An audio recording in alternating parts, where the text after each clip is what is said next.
এই আমাদের সন্টুসের চাটনি বানাচ্ছে। কি চাটনি বানাচ্ছ? টমেটো চাটনি। সাউথ ইন্ডিয়ান আচ্ছা, কারি পাতা কোথায়? কারি পাতা নেই। আচ্ছা, তা কি বানাচ্ছ? কি বানাচ্ছ?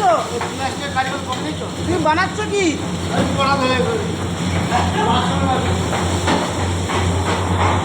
ওর ভাউ কি নিবে? প্রদীপ প্রদীপ কি তুমি কি করছো? আলু কাটছো? এই আমার সেব আলু কাটছে। এখানে প্রদীপ সে রুটি বানাচ্ছে। প্রদীপ স্যার দেখো, একটু আমাকে দেখো। দেখবে না? তোমার কিন্তু মুখ দেখা যাচ্ছে।